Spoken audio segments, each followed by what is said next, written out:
وَكَانَ أَمْرُ اللَّهِ مَفْعُولًا، اور اللہ کی بات تو پوری ہو کے رہتی ہے، اللہ کا حکم پورا ہو ہی کے رہتا ہے۔ إِنَّ اللَّهَ لَا يَغْفِرُ أَن يُشْرَكَ بِهِ، بے شک اللہ معاف نہیں کرے گا کہ اس کے ساتھ کسی کو شریک ٹھہرایا جائے۔ یہاں جس سیاق و سباق میں یہ بات آئی ہے وہ سمجھ لیجئے کہ جو یہود میں یا نصارہ میں خرابیاں پیدا ہوئی تھیں اس کی بنیاد کیا تھی؟ کہ انہوں نے اپنے مذہبی رہنماؤں کو، اپنے لیڈروں کو ٹوٹل اتھارٹی تفویض کر دی تھی کہ جو فیصلہ وہ کریں، جو مسئلہ وہ نکالیں وہ برحق ہے، وہ سچ ہے، ہم نے اس کو فالو کرنا ہے۔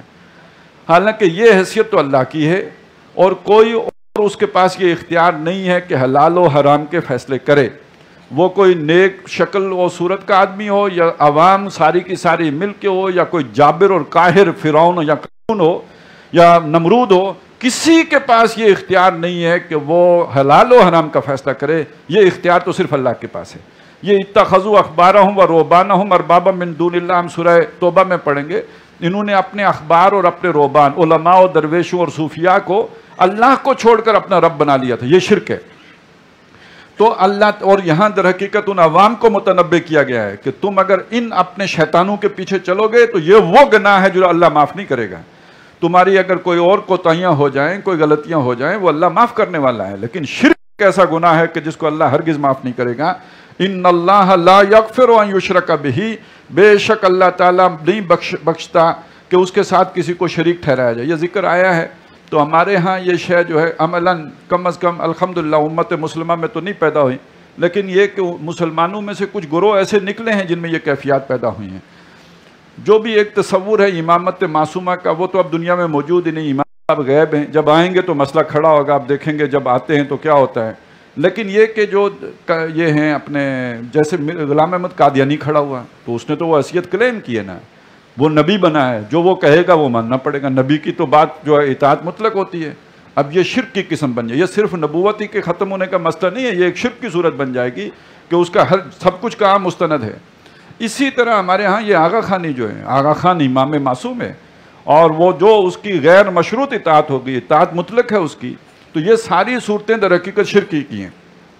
اسی پہ قیاس کر لیجئے، کسی بھی فرد کے بارے میں اگر آپ یہ سمجھ لیتے ہیں کہ جو وہ کہے گا میں اس پر عمل کروں گا، تو یہ در حقیقت اسی ذیل میں آ جائے گا، اور یہ بہت بڑا گناہ ہے، گناہ کبیرہ، وہ جو معاف بھی نہیں ہوتا۔ یہ حیثیت یا تو اللہ کی ہے یا اللہ کے رسول کی ہے صلی اللہ علیہ وسلم۔ اس کے بعد حضرت ابو بکر بھی ہیں، ان کی بھی اطاعت ہوگی، تو جہاں میں ٹیڑھا ہو جاؤں مجھے سیدھا کرنا تم پر فرض ہے، وہاں تو اس طرح ہوگی۔ اور وہاں حضرت عمر سے بھی پوچھا جائے گا کہ جناب آپ نے کرتا کہاں سے بنایا؟ لا سمع ولا طاعہ، جب تک اس کا جواب نہیں دیتے نہ ہم سنیں گے نہ اطاعت کریں گے۔ وَيَغْفِرُ مَا دُونَ ذَلِكَ لِمَن يَشَاءُ، اور اس کے علاوہ جو کچھ بھی ہے جو اللہ تعالیٰ چاہے جس کے لیے اسے معاف کر دے گا۔ گرانٹ یہ پکا سرٹیفکیٹ نہیں ہے کہ سب ضروری معاف کر دے گا، ہاں جس کے لیے چاہے اللہ معاف کر دے۔ وَمَن يُشْرِكْ بِاللَّهِ، اور جس نے اللہ کے ساتھ کسی کو شریک ٹھہرایا، فَقَدِ افْتَرَىٰ إِثْمًا عَظِيمًا، تو اس نے تو بہت عظیم گناہ کمایا، بہت بڑا گناہ ہے کہ جو اس نے اپنے اوپر اٹھا لیا۔ أَلَمْ تَرَ إِلَى الَّذِينَ يُزَكُّونَ أَنفُسَهُمْ، اب ظاہر ہے لوگوں سے اگر اپنی اطاعت کرانی ہے اور اطاعت بھی مطلق کرانی ہے، اور یہ بھی بتانا ہے کہ جناب مستند ہے ہمارا فرمایا ہوا، تو پھر لوگوں کو یہ بھی تو بتانا ہوگا نا ہم تمہارے سے اعلیٰ ہیں، تم سے عرفہ ہیں، تم سے بلند ہیں، تم سے اونچے ہیں، ہمارے جیسا تمہارا کوئی مقام نہیں۔ جن لوگوں نے بھی یہ حیثیت کلیم کی انہوں نے یا تو یہ بتایا کہ ہم دیوتا کے اوتار ہیں، یا یہ بتایا کہ ہم کوئی اسپیشل بریڈ ہیں، ہمارا تو جو ہے وہ اللہ کے دماغ سے پیدا ہوئے ہیں، بھگوان کے سر سے نکلے ہیں، تو کوئی نہ کوئی اس کے پیچھے جو ہے وہ حسب نسب کے چکر چلے، یا یہ بتایا کہ ہم بڑے پہنچے ہوئے ہیں، ہماری ریچ بہت اوپر ہے، ہم بڑے پاک باز لوگ ہیں، ہم بڑے صاف ستھرے، ہمارے دل کی صفائی ہو گئی ہے۔ اب اگر شکل دیکھنی ہو تو اس کی تو آدمی چیک کر سکتا ہے کہ صفائی ہوئی ہے کہ نہیں ہوئی ہے، اور یہ بھی دیکھا جا سکتا ہے کہ دل کے وال صاف ہوئے ہیں کہ نہیں ہوئے، لیکن یہ کہ دل جو رذائل اخلاق ہے ان سے صاف ہو گیا یا نہیں ہوا یہ کیسے پتہ چلے گا؟ آپ کے دل سے کینہ نکل گیا ہے، آپ کے دل سے غرور نکل گیا ہے، تکبر نکل گیا ہے، حسد نکل گیا ہے، اور یہ کہ دنیا کی محبت نکل گئی ہے، یہ کسی دوسرے کو کیسے پتہ چلے گا؟ یہ تو آپ خود ہی دعوے کرتے پھرتے ہیں میرا دل صاف ہے، میں پاک ہوں، میں فلانا ہوں۔ لہذا اگلی بات یہ آ گئی، الم تر الی الذین یزکون انفسہم، آپ نے نہیں دیکھا ان لوگوں کو جو اپنے آپ کو بڑا پاک جتلاتے ہیں؟ ایک یہ ہوتا ہے خود بندہ دعویٰ کرے میں بہت پاک صاف ہوں، آج کے دور میں یہ کہنا ذرا مشکل ہے، پہلے وقتوں میں لوگ کہہ لیتے تھے، آج ذرا مشکل ہے، کوئی بھی لوگ ہنسیں گے کہیں گے پاگل ہو گیا ہے. تو آج یہی بات کہنے کا ایک انداز اور ہے. وہ انداز یہ ہے کہ جی پاک ہونا چاہیے، تزکیہ ہونا چاہیے، صفائی ہونی چاہیے، فلانا ہونا چاہیے. اصل میں بندہ کلیم کر رہا ہے کہ میرا ہوا ہے، وہ اپنے ہی صفائی کا دعویٰ اس انداز میں کرتا ہے کہ آپ یہ کروا لیں کیونکہ میرا تو ہو چکا ہوا ہے. اسی کو جو ہے وہ ایک آدمی آ کے کہتے جی تہجد پڑھو، تو گویا خود اس کے اندر یہ بات شامل ہے کہ وہ تو پڑھ ہی رہا ہے نا، تب آپ کو یہ بات کہہ رہا ہے.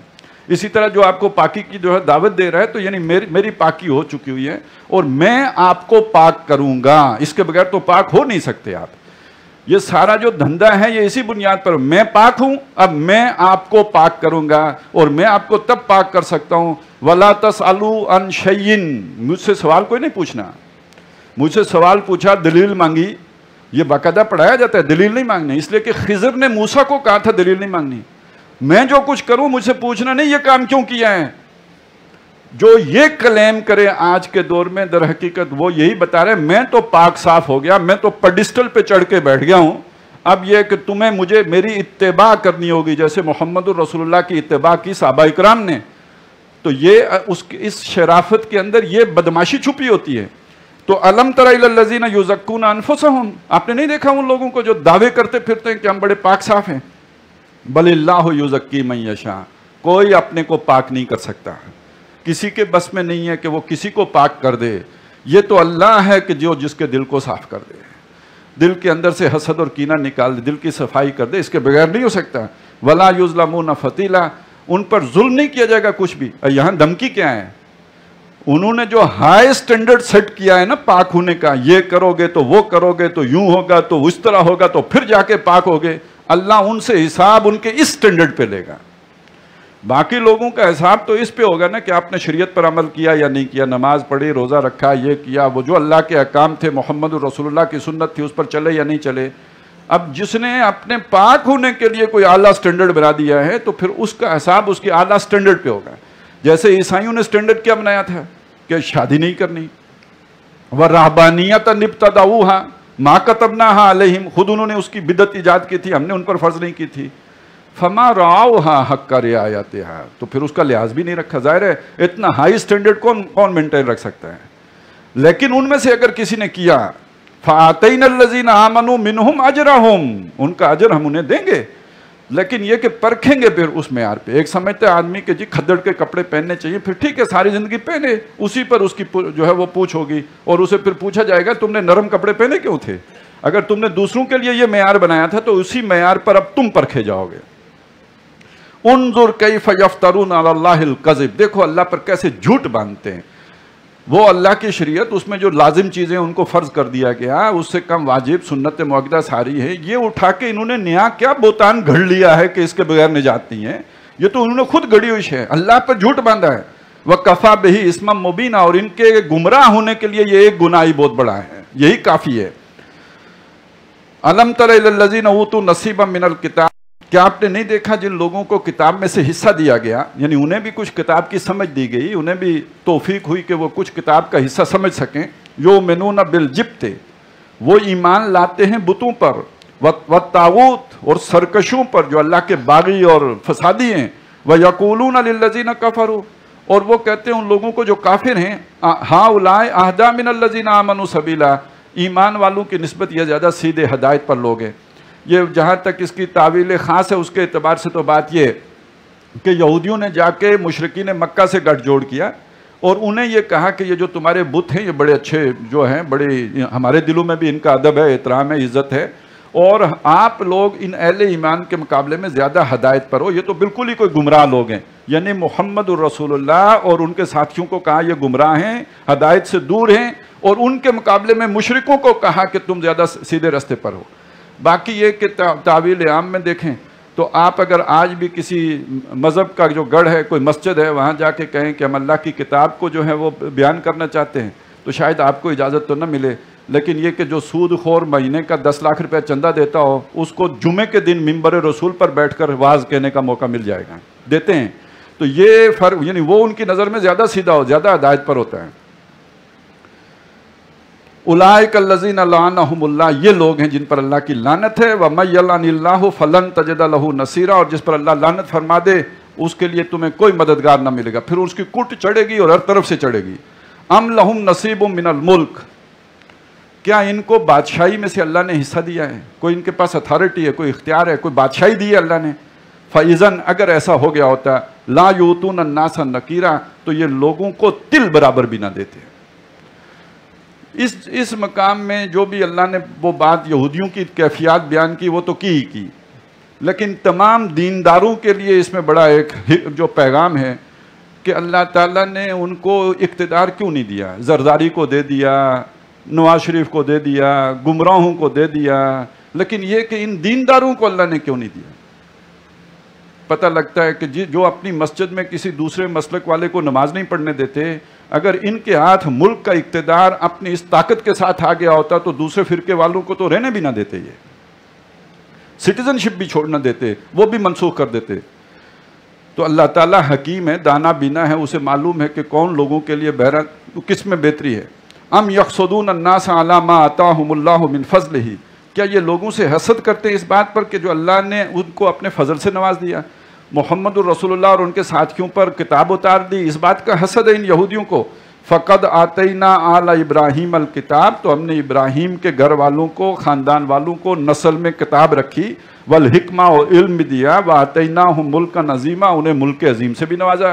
یہ حضرت سلیمان، حضرت داؤد، یہ سارے ابراہیمی کی نسل سے تھے۔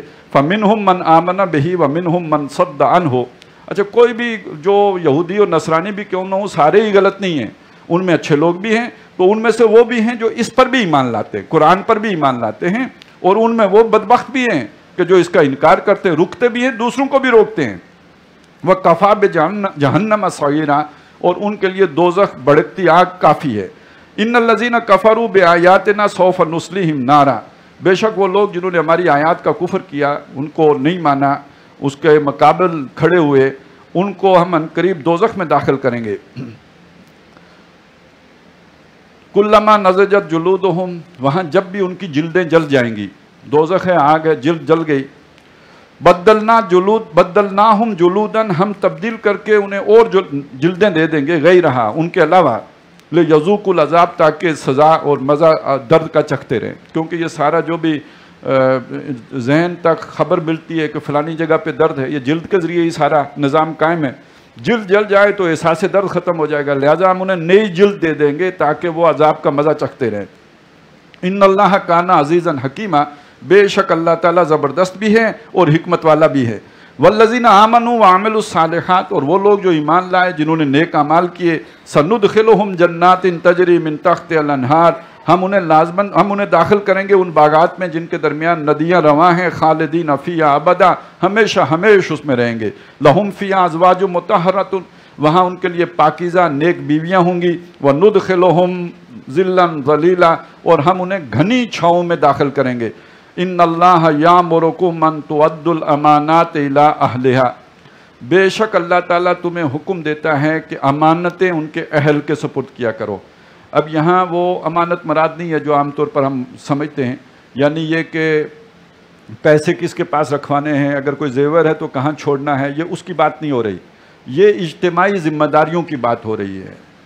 وہ جو آپ کا حاکم ہے اس کو بھی حکم دیا جا رہا ہے کہ جو تم میں سے بہترین لوگ ہو ان کو ذمہ داریوں پر فائز کرو، اہل لوگوں کو فائز کرو، اپنے رشتہ داروں کی بنیاد پر نہیں، اپنے دوستی کی بنیاد پر نہیں، اپنے تعلق کی بنیاد پر نہیں، بلکہ اہلیت کی بنیاد پر ذمہ داریاں دیا کرو۔ اور مسلمان عوام کو بھی یہ بات کہی جا رہی ہے، کیونکہ جہاں تک دین کے اجتماعی نظام کا تعلق ہے، خلافت یا جو بھی آپ کا امیر المومنین ہو یا خلیفۃ المسلمین ہو، وہ آسمان سے نہیں ٹپکے گا۔ آسمان سے نبی اور رسول آتے تھے، خلیفۃ المسلمین مسلمانوں کے مشورے سے بنے گا، اسے مسلمان بنائیں گے۔ ان مسلمانوں سے یہ کہا جا رہا ہے کہ تم اپنے میں سے بہترین آدمی کو جو اہلیت کا حامل ہو، اور جیسے آج کل ایک بات ہوتی ہے 62-63 پر پورا اترنے والا ہے، یعنی جو دین کے تقاضے پورے کرنے والا ہے اور اہل بھی ہو۔ ایک دین کے تقاضے تو پورے کرتا ہے، نماز بھی پڑھتا ہے، روزے بھی رکھتا ہے، بہت سارا نیک ہے، لیکن یہ کہ سوجھ بوجھ نہیں رکھتا ہے، تو وہ اہل نہیں ہے۔ وہ ہم نے سورہ بقرہ میں پڑھا تھا، حضرت سموئیل نبی ہیں، اللہ کے نبی، معصوم عن الخطا، لیکن وہ ان سے جب انہوں نے کہا کہ ہمارے لیے کوئی سپہ سالار مقرر کریں تو انہوں نے یہ نہیں کہا میں سپہ سالار ہوں گا، انہوں نے کہا اللہ نے طالوت کو تمہارے لیے سپہ سالار بنایا ہے، اس لیے کہ مختلف کاموں کے لیے مختلف صلاحیتیں درکار ہیں. یہ ملک چلانا، حکومتیں چلانا، اس کے لیے ایک صلاحیت درکار ہے، سوجھ بوجھ چاہیے، زمانے کی سمجھ چاہیے، عصر حاضر سے واقفیت چاہیے. لہٰذا جو ان تمام امور میں تم میں سب سے بہترین ہو اس کو اس منصب کے اوپر فائز کرو. تو یہاں آپ جو آج ہماری ایک جدید ریاست ہوتی ہے اس کے جو مختلف شعبے ہوتے ہیں اس میں سے ایک شعبہ انتظامیہ ہوتی ہے. انتظامیہ کا جو ہیڈ ہے اسے وزیر اعظم یا پریزیڈنٹ کہتے ہیں. پریزیڈنشل سسٹم میں پریزیڈنٹ ہوتے ہیں اور جو آپ کا پارلیمانی نظام ہوتا ہے اس میں پرائم منسٹر ہوتا ہے. وہ انتظامیہ کا سربراہ ہوتا ہے، سربراہ حکومت. تو یہاں اس کے لیے ہدایت آئی ہے کہ تم میں سے جو اہل لوگ ہیں ان کو ان ذمہ داریوں کے اوپر فائز کیا کرو. وَإِذَا حَكَمْتُمْ بَيْنَ النَّاسِ أَن تَحْكُمُوا بِالْعَدْلِ، اور جب تم لوگوں کے درمیان فیصلہ کرو تو تم فیصلہ کرو انصاف کے ساتھ، عدل کے ساتھ، پوری برابری کے ساتھ. اب پرانے وقتوں کے اعتبار سے جب یہ آیات نازل ہوئی یا اس کے فوری بعد جس دور میں ان پر عمل ہوا تو اس میں جو انتظامیہ کا سربراہ ہے وہی قاضی بھی ہے. کوئی بھی مقدمہ پیش ہوگا تو کس کی جناب میں پیش ہوگا؟ حضرت ابوبکر کے پاس آئے گا نا، حضرت عمر کے پاس آئے گا، وہی اس کا فیصلہ کریں گے. لیکن حضرت عمر ہی کے دور میں یہ تقسیم وجود میں آ گئی تھی کہ اب ایسے مقدمات کا فیصلہ ایک علیحدہ ادارہ بن گیا جسے آج ہم عدلیہ کہتے ہیں کہ فیصلہ کرنے کے لیے عدالت وجود میں آ گئی. پہلے نہیں تھی لیکن بعد میں یہ عدالتیں بھی بن گئیں. اور آج کے دور میں ریاست کا جو دوسرا بڑا ادارہ ہے وہ عدلیہ ہے. لہٰذا اب اگر کوئی بھی جو بھی قانون وہ انتظام ہے، ایگزیکیوشن ہے، نفاذ ہے، تنفیذ ہے، وہ تو حکومت کی ذمہ داری ہے. لیکن جو اس قانون کے مطابق کوئی مقدمہ پیش ہوگا اور اس میں فیصلہ کرنا ہوگا، دو آدمی لڑ پڑے ہیں، اس میں فیصلہ کون کرے گا؟ یہ انتظامیہ نہیں کرے گی. ہاں، انتظامیہ کا یہ کام ہے کہ عدالت کو فیسیلیٹیٹ کرے، وہ دونوں فریقوں کو لا کے پیش کرے، یہ کام انتظامیہ کا ہوگا. اور اب عدلیہ کا کام ہوگا کہ ان کے درمیان فیصلہ کرے.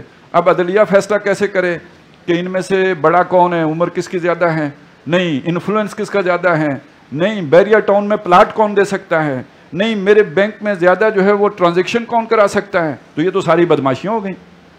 عدلیہ فیصلہ کرے انصاف کے ساتھ، عدل کے ساتھ، ان چیزوں کو دیکھے بغیر. وہ دو باتیں آگے آ جائیں گی کہ فیصلہ کرتے وقت نہ کسی کی نفرت تمہیں انصاف سے روکے، نہ کسی کی محبت تمہیں انصاف سے روکے. وہ اپنے خلاف بات کرنی پڑے. وَلَوْ عَلَىٰ أَنفُسِكُمْ أَوِ الْوَالِدَيْنِ وَالْأَقْرَبِينَ، قریبی رشتہ داروں کے خلاف ہو، والدین کے خلاف ہو، اپنے خلاف ہو، عدل کی بات کرو. کونوا قوامین بالقسط شہداء للہ. اور لا یجرمنکم شنآن قوم علی الا تعدلوا اعدلوا هو اقرب للتقوی. کسی قوم کی دشمنی، نفرت، بغض، عداوت تمہیں انصاف سے نہ روک دے. اگر تم کہتے ہو نا متقی کون ہوتا ہے، کس کا دل صاف ہے، کون کس کا تزکیہ ہو گیا ہے، وہ ہے جو انصاف کے ساتھ بات کرنے والا ہے، جو عدل کے ساتھ معاملہ کرنے والا ہے. محبت و نفرت دونوں میں انصاف کا دامن چھوڑنے والا نہیں ہے. تو یہ دوسرا حکم آ گیا عدالت کے لیے کہ آپ نے انصاف کا دامن نہیں چھوڑنا، عدل و انصاف کے ساتھ فیصلے کرنے ہیں. ان اللہ نعم ما یعظکم بہ، اللہ تمہیں کیا خوب نصیحتیں کرتا ہے، کتنی عمدگی سے تمہیں باتیں سمجھ، کیا بہترین انداز میں اللہ تعالیٰ تمہارے دل میں بات اتارتا ہے. ان اللہ کان سمیعا بصیرا، بے شک اللہ تعالیٰ سننے والا، دیکھنے والا ہے. اب یہاں تک تو بات ہو گئی ذمہ داروں کے لیے، دو بڑے بڑے جو ذمہ داریاں ہیں ان کا ذکر آ گیا. اب آ رہی ہے عوام کے لیے ایک ہدایت ہے، اور وہ ہدایت کیا ہے؟ اور سارے مسلمانوں کے لیے، ان ذمہ داروں کے لیے بھی جن کو منصب ملے ہیں اور جو عام پبلک ہے اس کے لیے بھی. یا ایھا الذین آمنوا، اے مسلمانوں، اے وہ لوگوں جو ایمان کے دعوے دار ہو، اطیعوا اللہ و اطیعوا الرسول، اطاعت کرو اللہ کی اور اطاعت کرو رسول کی. وَأُولِي الْأَمْرِ مِنْكُمْ، اور جو تم میں سے اولو الامر ہیں. اب اولو الامر کون ہے؟ یہ عدالت جو ہے یہ بھی اولو الامر ہے، یہ حکومت جو ہے یہ بھی اولو الامر ہے. جو آپ میں سے جن کو اختیار آ گیا، آپ نے سونپا ہے جن کو اختیار، ان کی اطاعت کرو، ان کا کہا مانو، ان کی بھی اوبیڈینس کرو، ان کی بھی بات مانو. آپ نے ایک منظم ادارے کی صورت میں اگر جینا ہے، امت بن کے جینا ہے، بنیان برسوس بن کے جینا ہے، تو بہرحال سمو اطاعت کے نظام کے بغیر تو نہیں جیا جا سکتا. لہٰذا ان کی اطاعت کرو. البتہ ایک فرق ہوگا، آپ ذرا ان الفاظ پہ غور کریں. اللہ کے ساتھ بھی اطاعت کا امر کا صیغہ آیا، رسول کے ساتھ بھی امر کا صیغہ آ گیا دوبارہ دہرا کے، اور اولو الامر کے ساتھ وہ نہیں آیا. یعنی یہ الفاظ یوں نہیں ہیں، آیت اس طرح نہیں ہے کہ اطیعوا اللہ و اطیعوا الرسول و اطیعوا اولی الامر منکم، یہ نہیں کہا، یا یوں بھی نہیں کہا اطیعوا اللہ والرسول و اولی الامر منکم۔ اگر اس طرح ہوتا تو تینوں برابر ہو جاتے، لیکن فرق رکھا اطیعوا اللہ و اطیعوا الرسول و اولی الامر منکم۔ اولی الامر کے ساتھ اطیعوا نہیں آیا، یہ اشارہ ہو گیا، یہ کنایہ ہے اس بات کا کہ اللہ اور رسول کی اطاعت ہوگی مطلق، غیر مشروط۔ ثابت ہو گیا یہ بات اللہ نے کہی ہے، کوئی چوں نہیں، چرا نہیں، کوئی بات آپ نہیں کہہ سکتے اس کے مخالف، آپ کو بس ماننا ہے۔ اور ثابت ہو گیا رسول نے کہی ہے، آپ نے بس ماننا ہے، آپ کے پاس کوئی اختیار نہیں ہے اس کے آگے چوں چرا کرنے کا۔ لیکن جہاں تک اولو الامر کا تعلق ہے، ان کی اطاعت غیر مشروط نہیں ہے، ان کی اطاعت مطلق نہیں ہے، جیسے میں پہلے بتا چکا، مطلق ہے تو شرک ہو جائے گا۔ ان کی اطاعت شروط ہے، اور شرط کیا ہے؟ شرط یہ ہے کہ وہ اطاعت معروف میں ہوگی، فی المعروف ولا یاسینک فی معروف، اور وہ بیعت کریں گی عورتیں نبی صلی اللہ علیہ وسلم آپ کی کہ وہ معروف میں آپ کی نافرمانی نہیں کریں گی۔ تو یہ گویا تعلیم دے دی گئی مسلمانوں کو کہ وہ اپنے حکمرانوں کی اطاعت فی المعروف کریں گے۔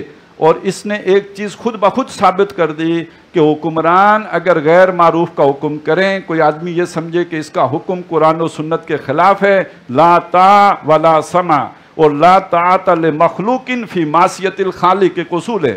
جب اللہ کی نافرمانی ہو رہی ہو، کوئی ایسا حکم دیا جائے کہ جس کو پورا کرنے کے نتیجے میں اللہ کے کسی حکم کو توڑنا ضروری ہو جائے، تو ایسے کسی حکم کو نہیں مانا جائے گا، یہ رد ہو جائے گا، یہ اس حکم کو نہیں مانا جائے گا۔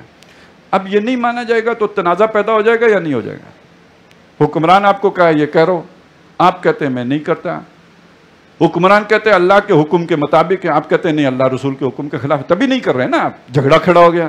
اس جھگڑے کا حل کیا ہے؟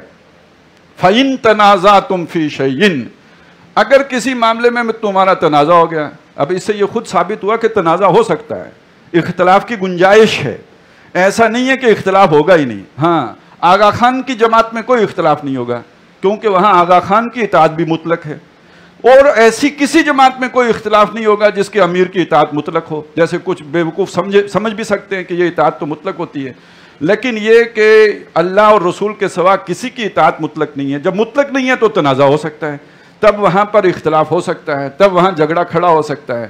اب اللہ کا حکم کیا ہے اگر جھگڑا کھڑا ہو جائے، اگر اختلاف ہو جائے، اگر تنازع ہو جائے، اگر کھینچا تانی ہو جائے، اللہ نے رہنمائی کیا دی ہے؟ نعمہ یعظکم بہ کیا ہے؟ وہ یہ ہے فردوہ الی اللہ والرسول، اسے لوٹا دو اللہ اور رسول کی طرف۔ اب اللہ اور رسول کی طرف کیسے لوٹائیں؟ آج کے دور میں ملکی سطح پہ کیسے لوٹے گا؟ آپ کی عدلیہ ہے، عدلیہ کے اندر بیٹھے ہوئے ہیں جج، حکومت اور عوام کے درمیان کسی مسئلے میں تنازع کھڑا ہو گیا، کوئی شخص جا کے عدالت میں کیس دائر کر دے گا کہ حکومت کا یہ قانون جو اس نے بنایا ہے، یہ جو لیجسلیشن کی گئی ہے، یہ قرآن و سنت سے متصادم ہے۔ جیسے آج ہمارے آئین میں ہے نا کہ یہاں کوئی قانون قرآن و سنت کے خلاف نہیں بن سکتا ہے۔ اب اگر عدلیہ اپنا فنکشن کرے تو کوئی بھی شخص جا کے کہے فلانا قانون قرآن و سنت کے خلاف ہے، اب عدلیہ وہاں پہ اس پہ علماء بھی آئیں گے، اپنی آراء دیں گے، مختلف جو بھی حوالے پیش کیے جائیں گے، اس کے بعد عدالت فیصلہ کرے گی کہ قرآن و سنت کے مطابق ہے تو نافذ ہوگا، اور اگر قرآن و سنت سے مخالف ہوگا تو کالعدم، جیسے آئین سے متصادم قانون جو ہے کالعدم کر دیا جاتا ہے۔ تو فردوہ الی اللہ والرسول، یہ ہوگا بلند تر سطح۔ اچھا ایک بات سمجھ لیجئے، ہمارے ہاں جو بھی مدارس ہیں اس میں جو مفتی بھی بنتے ہیں، جو مفتی کا فنکشن ہے وہ قاضی کا فنکشن نہیں ہے۔ یہاں قاضی کی بات ہو رہی ہے، مفتی کی بات نہیں ہو رہی۔ مفتی کا کام ہے کہ جو بھی آپ مسئلہ اس سے پوچھیں، اس مسئلے کو اس مفتیٰ بہی قول بتا دے، اس مسئلے کے بارے میں رائے یہ ہے۔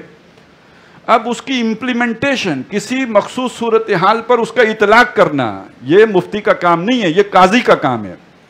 تو گویا مفتی کا رول ایک عدالت کے اندر معاون کا رول ہوتا ہے، جیسے وکیل کا رول ہوتا ہے۔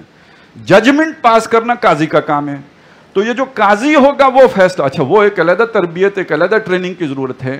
تو یہ عدلیہ فیصلہ کرے گی اس بات کا کہ یہ بات قرآن و سنت کے مطابق ہے یا قرآن و سنت کے خلاف ہے، اور وہاں پہ جو اگر وہ انصاف پسند ماحول ہو اور اللہ سے ڈرنے والے لوگ ہوں تو یہ بالکل ایک مسئلہ سیٹل ہو جائے گا۔ اچھا اگر یہ نظام نہیں ہے، جیسے ہمارے ملک میں نہیں ہے، تو پھر کیا ہوگا؟ پھر یہ کہ میرا اور آپ کا اگر جھگڑا ہوا ہے تو بہرحال ہم کسی بھی ایک ایسے عالم دین کے سامنے کھڑے ہو سکتے ہیں کہ جس کے سامنے آپ اپنا موقف پیش کریں، جو جانتا ہو دین کی تعلیمات کیا ہیں، اور اس معاملے میں جو ہمارے وہ فیصلہ کر دے، دونوں کو قابل قبول ہونا چاہیے۔ یہ اتنی اہم بات ہے کہ شبیر احمد عثمانی، یہ جو میرے پاس تفسیر ہے، اس میں اس کے ذیل میں لکھتے ہیں کہ اگر کوئی جس سے یعنی اختلاف کی صورت میں اللہ اور رسول کے حکم کی طرف رجوع کرے گا اور ان کے حکم کی مخالفت سے بے حد ڈرے گا، جس سے معلوم ہو گیا کہ جو اللہ اور رسول کے حکم سے بھاگے گا وہ مسلمان نہیں۔ اس لیے کہ اگر دو مسلمان آپس میں جھگڑیں، ایک نے کہا چلو شرع کی طرف رجوع کریں، دو مسلمانوں میں اختلاف ہو گیا، ایک نے کہا چلو شرع کی طرف رجوع کریں، اب شرع کے جاننے والے سے جا کے پوچھتے ہیں اس مسئلے کا حل کیا ہے، دوسرے نے کہا میں شرع کو نہیں سمجھتا یا مجھ کو شرع سے کام نہیں، تو اس کو بے شک کافر کہیں گے۔ اب اگر کسی کو یہ مسئلہ معلوم نہ ہو، اس نے ایسا کہہ دیا تو اس کو گنجائش تو دی جائے گی، لیکن یہ سمجھ لینا چاہیے کہ جہاں بھی تنازع کھڑا ہوا وہاں دیندار لوگوں کو چاہیے یہ کہ وہ شرع کی طرف رجوع کریں اور جو شرع کا فیصلہ ہو اسے مان لیں۔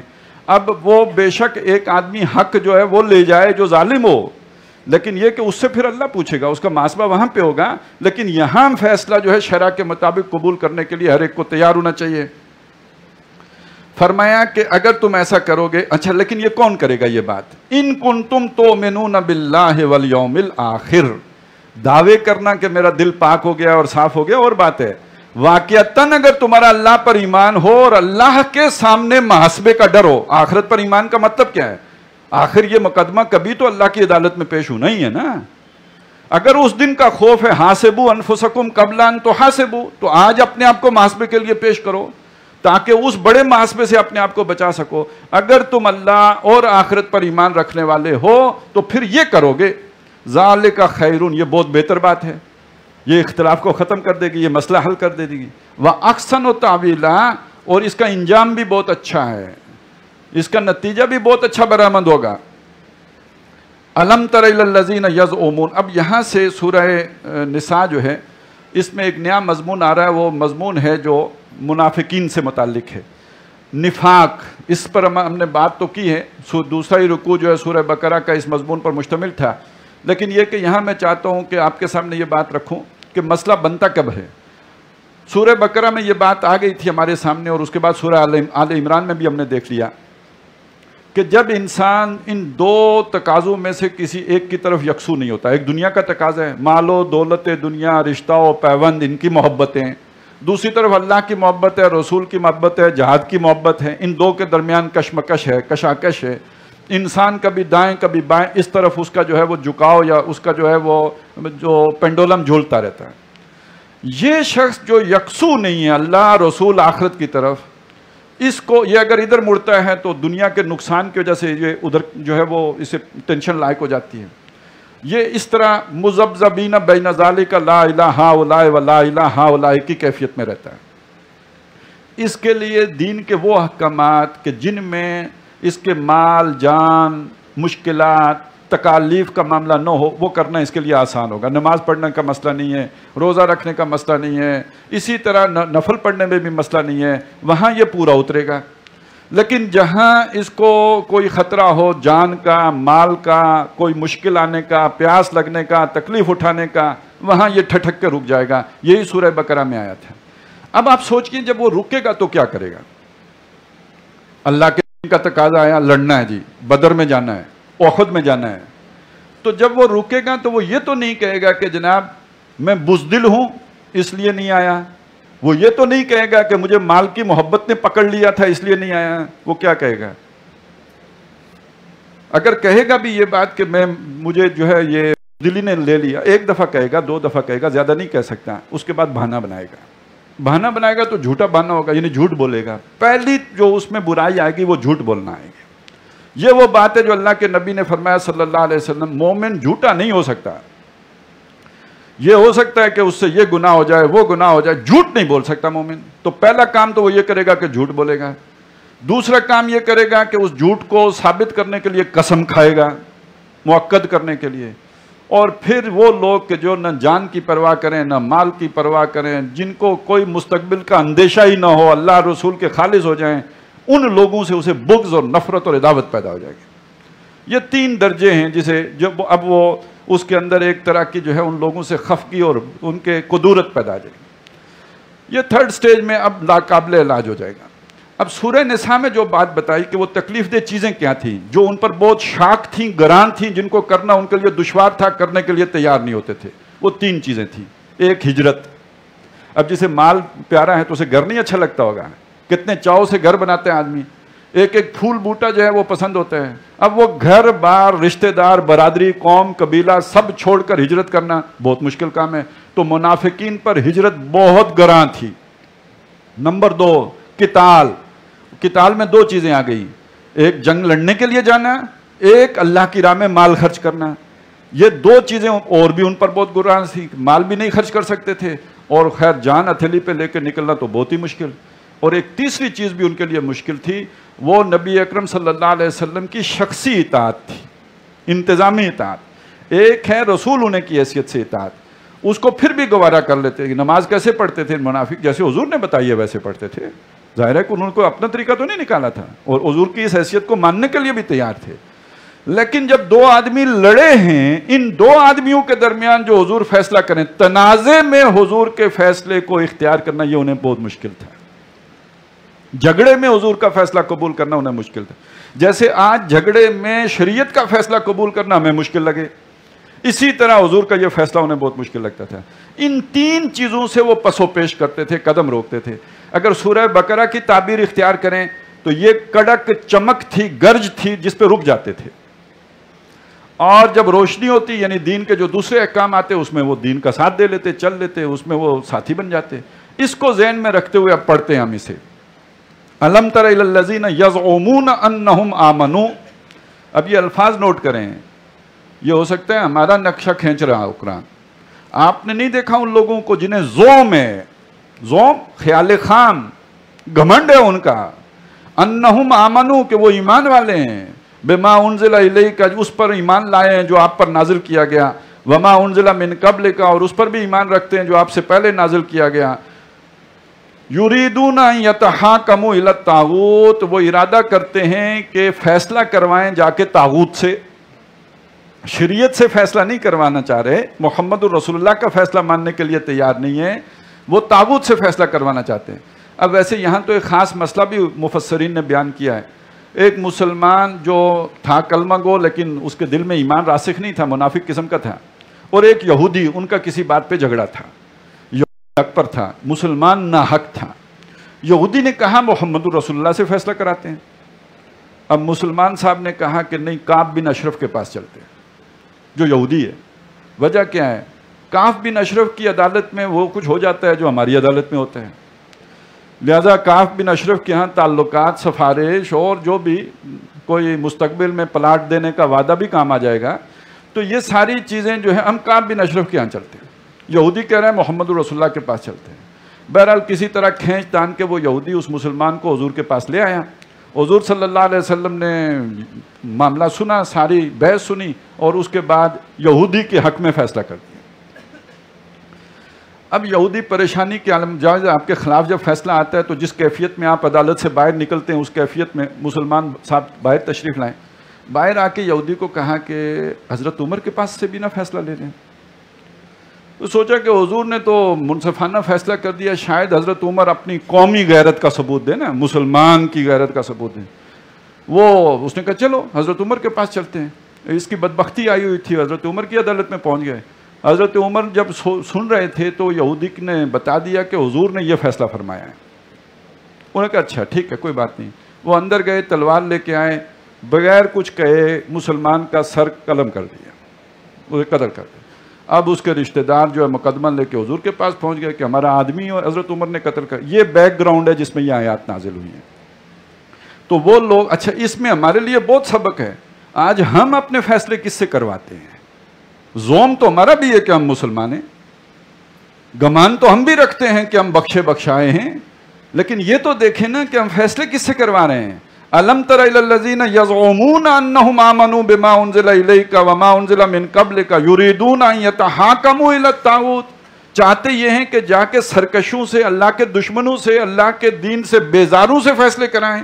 وقد امروا ان یکفروا بہ، حالانکہ انہیں حکم دیا گیا ہے کہ اس کا انکار کریں، اسے نہ مانیں، اس کی بغاوت کریں، وہاں پیش نہ ہوں، مقدمہ نہ لے کے جائیں، اپنا حقوق غصب ہوتا ہے ہونے دیں، اس کے سامنے جا کے پیش نہ ہوں. حکم یہ دیا گیا ان کو. وہ جو ہم نے سورہ بقرہ میں پڑھا ہوا من یکفر بالطاغوت ویؤمن باللہ، جو طاغوت کا انکار کرے اور اللہ پر ایمان لائے، تب تو ایمان لایا ہے وہ. تو جہاں فیصلے کرتے ہوئے نہ اللہ کا خیال رکھا جائے نہ رسول کا خیال رکھا جائے، وہاں مقدمہ لے کے کیوں جائے پھر؟ وَيُرِيدُ الشَّيْطَانُ أَن يُضِلَّهُمْ ضَلَالًا بَعِيدًا، اور شیطان تو کہتا ہے کہ وہ چاہتا ہے کہ انہیں گمراہ کرے، دور کی گمراہی میں لے جائیں. یہ دور کی گمراہی ہے. بے شک نمازیں پڑھیں، بے شک روزے رکھیں، بے شک حج کریں، بے شک قربانیاں دیں، اگر اس گمراہی میں پڑے ہوئے ہیں تو یہ دور کی گمراہی ہے. حاکم کس کو بنایا ہے آپ نے؟ یہ بنیادی بات ہے. وَإِذَا قِيلَ لَهُمْ تَعَالَوْا إِلَىٰ مَا أَنزَلَ اللَّهُ وَإِلَى الرَّسُولِ، اور جب ان سے کہا گیا کہ آؤ اس چیز کی طرف جو نازل کیا اللہ نے اور فیصلہ رسول سے کرواؤ، رَأَيْتَ الْمُنَافِقِينَ يَصُدُّونَ عَنْكَ صُدُودًا، تو تم دیکھو گے منافقوں کو کہ وہ آپ کے پاس آنے سے رکتے ہیں اور ٹھٹک کے رہ جاتے ہیں. اب رکنا سمجھ میں آیا جو سورہ بقرہ میں آیا تھا؟ جب اندھیرا ہوتا ہے تو رک جاتے ہیں، یعنی جب فیصلہ اپنے خلاف آنے کا اندیشہ ہو اور حضور کے پاس فیصلہ لے جانے کا مطلب ہو، وہاں وہ ٹھٹک جاتے ہیں، رک جاتے ہیں. فَكَيْفَ إِذَا أَصَابَتْهُمْ مُصِيبَةٌ بِمَا قَدَّمَتْ أَيْدِيهِمْ، تو پھر کیسا کیا ہو گیا اگر ان کو اپنے ہاتھوں کی کرتوت کی وجہ سے کسی مصیبت میں گرفتار ہونا پڑا، گردن اڑ گئی، اگر حضرت عمر نے اگر قتل کر دیا، اب کیوں چیخ رہے ہیں؟ اب اسلام یاد آیا ہے. یہی ہمارا حال ہوتا ہے، جب اپنا مطلب نکلے ہم اسلام کرتے ہیں، اور جب دوسرے کو حق دینا پڑ جائے اس وقت ہمیں اسلام بھول جاتا ہے. تو اب انہیں اسلام یاد آیا کہ اسلام میں قصاص ہوتا ہے اور بدلہ ہوتا ہے. ثم جاؤک یخلفون باللہ، پھر آپ کے پاس یہ دوڑے چلے آئے، ان کی برادری کے لوگ ہوں گے جو قتل ہو گیا تھا مقتول، اور قسمیں اللہ کی کھاتے ہوئے آئے، ان اردنا الا احسانا و توفیقا، ہمارا ارادہ نہیں تھا مگر بھلائی کرنے کا تھا اور وفاق اور ملاپ قائم کرنے کا تھا. یعنی ہم حضرت عمر کے پاس کوئی آپ کا فیصلہ بدلوانے نہیں گئے تھے، وہ کوئی سپریم کورٹ انہیں مان کر وہاں ہم نہیں گئے تھے، بلکہ وہاں جانے کا مطلب یہ تھا کہ وہ کوئی پیچ اپ کرا دیں. وہ جیسے آج نہیں فیصلے ہوتے کہ جو جرگے بیٹھ کے کرتے ہیں، خاص طور پہ جنہوں نے ووٹ لینے ہوتے ہیں، وہ انصاف کے مطابق تھوڑی فیصلے کر سکتے ہیں. انہوں نے تو دونوں فریقوں کو اچھا جی آپ نے ان کا 1 لاکھ روپیہ دینا ہے، چلو یار آپ 50,000 مان جاؤ، آپ 50,000 دے دو. ان کا تو فیصلہ یہ ہوتے ہیں، لینا 1 لاکھ ہے، بس 50,000 پہ دونوں فریقوں کو راضی کر دیا. تو ہم یہ والا ملاپ کرانے گئے تھے. اولئک الذین یعلم اللہ ما فی قلوبہم، اللہ جانتا ہے جو کچھ ان کے دلوں میں ہے، جو بغض ہے اور عداوت ہے. فَعَارِضْ عَنْهُمْ، تو اے نبی آپ ان سے اعراض کیجئے، تغافل کیجئے. وَعِظْهُمْ، ہاں انہیں نصیحت کیجئے، سمجھائیے. وَقُلْ لَهُمْ فِي أَنفُسِهِمْ قَوْلًا بَلِيغًا، اور اپنے پاس سے انہیں دل تک پہنچ جانے والی بات کہیے. وَمَا أَرْسَلْنَا مِن رَّسُولٍ، اب یہ وہ بات سمجھائی. میں نے آپ کو بتایا تھا نا شخصی اطاعت بہت گران تھی، اب اللہ تعالیٰ یہ بتا رہے ہیں کہ شخصی اطاعت کتنی لازم ہے محمد رسول اللہ کی. وَمَا أَرْسَلْنَا مِن رَّسُولٍ، ہم نے کوئی رسول نہیں بھیجا. یہ آج ہمارے دور کے منکرین حدیث کے لیے بھی اس میں بڑی رہنمائی ہے، اگر وہ عقل سے کام لیں کہ قرآن کیا کہتا ہے. ہم نے کوئی رسول نہیں بھیجا إِلَّا لِيُطَاعَ بِإِذْنِ اللَّهِ، مگر اس لیے بھیجا ہے کہ اللہ کے حکم سے اس کی اطاعت کی جائے. اطاعت رسول کی ہوگی، اللہ کی اطاعت رسول کی اطاعت کے بغیر ہو ہی نہیں سکتی. اللہ کی اطاعت آپ نے کرنی ہے تو رسول کی اطاعت کے اندر اللہ کی اطاعت ہے.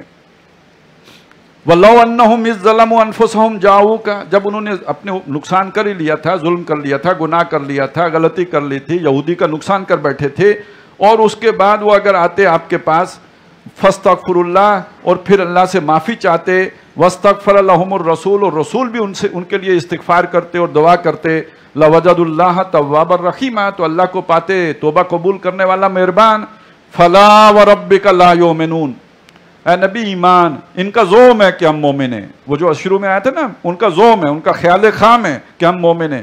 اب اگر جاننا چاہتے ہو ایمان والا کون ہے تو سنو، فلا، تو نہیں، وربک، تیرے رب کی قسم ہے، لا یؤمنون حتی یحکموک، یہ مومن ہو ہی نہیں سکتے جب تک کہ آپ کو حکم نہ مان لیں، آپ کی اتھارٹی تسلیم کر لیں. فیما شجر بینہم، کس معاملے میں؟ شریعت کا معاملہ نہیں ہے، جو ان کے آپس کے جھگڑے ہیں ان معاملات میں. جو ان کے آپس کے تنازع ہیں، وہ جو میں نے بتایا تھا جب تنازع ہو تو اسے شریعت کے پاس نہیں لے کے جا رہے ہیں، آپ مومن ہی نہیں پھر. جو ان کے آپس کے تنازعات ہیں ان تنازعات کو اے نبی جب تک آپ سے فیصل نہ کروائیں، ثم لا یجدوا فی انفسہم، اچھا پھر صرف فیصلہ ہی آپ سے نہ کروائیں بلکہ جو آپ نے فیصلہ کیا ہو اس فیصلے کے بارے میں اپنے جیوں میں نہ پائیں حرجن، کوئی تنگی، کوئی دل کے اندر اس فیصلے کے خلاف جذبات بھی نہ پائیں، مما قضیت، جو آپ نے فیصلہ کر دیا ہو، وَيُسَلِّمُوا تسلیما، اور اسے خوشی سے قبول کریں. وَلَوْ أَنَّا كَتَبْنَا عَلَيْهِمْ، اور اگر ہم نے ان پر فرض کر دیا ہوتا أَنِ اقْتُلُوا أَنفُسَكُمْ، کہ اپنی جانوں کو قتل کرو. وہ جیسے بنی اسرائیل نے جب گناہ کیا، بچھڑے کی پوجا کی، تو اس کے بعد یہ ہوا یا نہیں ہوا کہ ان کو قتل کیا گیا، ان کے اپنے خاندان کے لوگوں نے قتل کیا. تو ہم اگر ان خاندان والوں ہی کو کہتے کہ یہ جو باغی ہے جس نے محمد رسول اللہ کا فیصلہ نہیں مانا اسے قتل کرو، او اخرجوا من دیارکم، یا اسے جلاوطن کر دو، ان کو ان کے گھروں سے نکال دو، ما فعلوہ الا قلیل منہم، تو یہ نہ کرتے مگر ان میں سے بہت تھوڑے ہی ہوتے یہ کام کرنے والے. وَلَوْ أَنَّهُمْ فَعَلُوا، اور اگر یہ لوگ وہ کام کریں ما یوازون بہ، جس کی ان کو وصیت کی جا رہی ہے، لَكَانَ خَيْرًا لَهُمْ، تو یہ ان کے لیے بہتر ہے. وَأَشَدَّ تَثْبِيتًا، اور یہ ثابت قدم، دین پر ثابت قدم رہنے کا یہی ذریعہ ہے. وَإِذًا لَّآتَيْنَاهُم مِّن لَّدُنَّا أَجْرًا عَظِيمًا، اور اس صورت میں ہم انہیں اپنے پاس سے اجر عظیم عطا کریں. وَلَهَدَيْنَاهُمْ صِرَاطًا مُسْتَقِيمًا، اور ایک بہت بڑا فائدہ انہیں یہ پہنچائیں، ہم انہیں گامزن کر دیں صراط مستقیم کے اوپر. آپ اللہ کی پکار پہ لبیک کہیں، آپ اللہ تعالیٰ آپ کو صراط مستقیم پہ چلائے گا، درجات بلند کرے گا اور کئی منزلوں سے گزارے گا. وَمَن يُطِعِ اللَّهَ وَالرَّسُولَ، اور جو اطاعت کرے گا اللہ کی اور رسول کی، فَأُولَٰئِكَ مَعَ الَّذِينَ أَنْعَمَ اللَّهُ عَلَيْهِم مِّنَ النَّبِيِّينَ وَالصِّدِّيقِينَ وَالشُّهَدَاءِ وَالصَّالِحِينَ، تو وہ ساتھ ہوں گے ان لوگوں کے جن پر اللہ نے انعام کیا، انبیاء میں سے، صدیقین سے، شہداء سے اور نیکوکاروں میں سے. وَحَسُنَ أُولَٰئِكَ رَفِيقًا، اور ان لوگوں کی رفاقت، ان کا ساتھ کیا ہی عمدہ ہے. ذَلِكَ الْفَضْلُ مِنَ اللَّهِ، اللہ کا یہ فضل ہے. وَكَفَىٰ بِاللَّهِ عَلِيمًا، اور جاننے کے لیے اللہ کافی ہے. یا ایھا الذین آمنوا خذوا خضرکم فانفروا ثبات او انفروا جمیعا. اب یہ آپ سفر میں نکلے ہیں، حالت جنگ میں ہیں، تو اس حالت جنگ کے لیے کچھ پروٹوکولز ہیں کہ جو دیے گئے ہیں. اے وہ لوگوں جو ایمان لائے ہو، جب آپ اپنے ہتھیار سنبھال کے رکھو، فانفروا، تو پھر نکلو، ثبات او انفروا جمیعا، اکٹھے ہو کے یا ٹکڑیاں بن کے. اکٹھے چلنا یہ تو اب وہ فیصلہ امیر کرے گا کہ مل کے چلنا ہے یا ٹکڑیوں کی صورت میں چلنا ہے، لیکن ہتھیار بند ہو کے چلو، چوکنے ہو کے ہتھیار بند ہو کے چلو. وَإِنَّ مِنْكُمْ لَيُبَطِّئَنَّ، تم میں وہ بھی ہے جو پیچھے رہ جاتا ہے، یعنی لشکر چلا ہے تو وہ سیانہ جو ہے وہ پیچھے رہ، وہی منافقین جن کا اللہ پر ایمان نہیں ہے، وہ آگے ساتھ نہیں چلتے، وہ پیچھے رہتے ہیں. کیوں پیچھے رہتے ہیں؟ فَإِنْ أَصَابَتْكُمْ مُصِيبَةٌ، اگر تمہیں کوئی مصیبت آ جائے، ظاہر لشکر جا رہا ہے، کوئی حملہ ہو گیا، کوئی گھات لگا کے بیٹھا تھا اس نے کوئی تیر چلا دیے، تو اگر تمہیں کوئی مصیبت پہنچے، قَالَ قَدْ أَنْعَمَ اللَّهُ عَلَيَّ، کہتے ہیں اللہ نے مجھ پر بڑا احسان کیا، میں ساتھ نہیں تھا نا، یہ میں مر گیا ہوتا، وہ آگے بم پھٹ گیا ہے، 10 مر گئے، شکر ہے میں وہاں نہیں تھا. تو اب ایک ایمان یہ بھی ہوتا ہے اللہ پر کہ اللہ کا بڑا احسان ہے کہ میں ان کے ساتھ شامل نہیں تھا. اذ لم اکن معہم شہیدا، کہ میں وہاں پہ موجود نہیں تھا. وَلَئِنْ أَصَابَكُمْ فَضْلٌ مِّنَ اللَّهِ، اب ہر دفعہ تو بم نہیں پھٹتا نا، کبھی کبھی خزانہ بھی مل جاتا ہے، مال و غنیمت بھی مل جاتا ہے، فتح بھی نصیب ہو جاتی ہے. اب یہ پیچھے تھا، تو اگر اللہ کا فضل مل جائے، لَيَقُولَنَّ كَأَن لَّمْ تَكُن بَيْنَكُمْ وَبَيْنَهُ مَوَدَّةٌ، تو وہ لازماً کہیں گے کہ جیسے تمہارے اور ان کے درمیان کوئی دوستی ہی نہ ہو. دوستی کا تقاضا تو یہ ہے نا، میرے دوست کو ملا تو مجھے نہیں ملا، کیا فرق پڑا، لیکن ان کے اندر تو دوستی کی کیفیت ہی نہیں ہے. لہٰذا اس موقع پہ انہیں حسرت ہو گئی، یا لیتنی کنت معہم، کاش کہ میں بھی ان کے ساتھ ہوتا، فافوز فوزا عظیما، تو بڑی کامیابی میں بھی حاصل کر لیتا. یہ سادہ زمانے کی باتیں، اب تو بڑا عیار زمانہ آ گیا ہے. اب 9/11 کے بعد طالبان سے یو ٹرن بھی لے لو. جب طالبان جیتنے لگے تو پھر یہ دعویٰ بھی کر دو کہ یہ سارا تو ہم نہیں کیا ہے، ماشاءاللہ سے وہ کریڈٹ بھی سارا لے لو. اس نے کم از کم کریڈٹ تو نہیں لیا، صرف افسوس کیا کہ کاش اس فتح میں بھی شامل ہوتا، مال غنیمت مجھے بھی ملتا. یہاں تو کریڈٹ بھی سارا خود ہی لیا جاتا ہے. فَلْيُقَاتِلْ فِي سَبِيلِ اللَّهِ، تو وہ لڑیں، انہیں چاہیے، ان پہ لازم ہے کہ اللہ کی راہ میں لڑیں. الذین یشترون الحیات الدنیا، ان لوگوں کے خلاف کہ جنہوں نے دنیا کی جو وہ لوگ لڑیں اللہ کی راہ میں جو اپنی دنیا بیچ چکے ہیں اللہ کی خاطر۔ اب یہ وہ فیصلہ کن بات آ گئی، لڑنے سے پیچھے کون ہٹتا ہے؟ جو اپنی دنیا نہیں بیچے ہوتا ہے، جو دنیا نہیں بیچ سکتا۔ لڑنے کا مطلب ہی دنیا جان بیچنا ہے۔ تو جنہوں نے اپنی دنیا اللہ کو بیچ دی ہے، کس چیز کے بدلے میں بیچی ہے؟ آخرت کے بدلے میں بیچی ہے نا۔ تو جو اپنی دنیا آخر اللہ کو بیچ چکے ہیں ان پر لازم ہے کہ اللہ کی راہ میں لڑیں، بالآخر آخرت کے بدلے میں جنہوں نے بیچی ہے۔ وَمَن يُقَاتِلْ فِي سَبِيلِ اللَّهِ، اور جو اللہ کی راہ میں لڑے، فَيُقْتَلْ، وہ قتل کر دیا جائے، او یغلب، یا وہ غالب آ جائے، فتیاب ہو، فَسَوْفَ نُؤْتِیہِ أَجْرًا عَظِیمًا، ہر دو صورتوں میں ہم اسے اجر عظیم سے نوازیں گے، مر گیا تو اور غازی ہو کے آیا تو۔ وَمَا لَكُمْ لَا تُقَاتِلُونَ فِي سَبِيلِ اللَّهِ، اور مسلمانوں تمہیں کیا ہو گیا کہ اللہ کی راہ میں نہیں لڑ رہے؟ وَالْمُسْتَضْعَفِينَ مِنَ الرِّجَالِ، جبکہ مردوں میں سے جو کمزور لوگ ہیں، بوڑھے ہیں، دبے ہوئے ہیں، والنساء، اور عورتیں ہیں جو، والولدان، اور بچے ہیں جو چھوٹے، الذین یقولون، جو کہتے پھرتے ہیں، دعائیں کرتے ہیں، چیخ و پکار کرتے ہیں، ربنا اخرجنا من هذه القرية الظالم اهلها، اے ہمارے رب ہمیں نکال اس بستی سے جس کے رہنے والے ظالم ہیں، ہم پر ظلم و ستم کرتے ہیں، ہم پر جبر و استبداد کرتے ہیں۔ وَاجْعَلْ لَنَا مِن لَّدُنْكَ وَلِيًّا، او اللہ ہمارے لیے اپنے پاس سے کوئی ولی بھیج، کوئی محمد بن قاسم بھیج۔ وَاجْعَلْ لَنَا مِن لَّدُنْكَ نَصِيرًا، اپنے پاس سے ہمارے لیے کوئی نصرت کرنے والا بھیج۔ تمہارے آس پاس آگے پیچھے مسلمانوں کے ساتھ یہ ہو رہا ہے اور تمہارے اندر کوئی غیرت ہی نہیں پیدا ہو رہی۔ لیکن ایک بات سمجھ لیجئے، یہ کس جگہ پہ یہ بات کہی جا رہی ہے؟ جہاں پہ ریاست لڑنا چاہتی ہے، محمد الرسول اللہ صلی اللہ علیہ وسلم اقدام کرنا چاہتے ہیں، لیکن وہاں جو نیچے لوور رینکس میں منافقین ہیں، ان کی کمزوریاں ہیں جن کو یہاں پہ نمایاں کیا جا رہا ہے۔ جس ماحول میں ہم رہ رہے ہیں، یہاں گنگا الٹی بہ رہی ہے، یہاں جو ہے نکا تو لڑنا چاہتا ہے، نکے کا ابا نہیں لڑنا چاہتا، کہانی الٹی ہو گئی ہے، لہٰذا اب اس کے احکام بھی الٹے ہی ہوں گے۔ یہاں تو صورتحال ہی بدل چکی ہے۔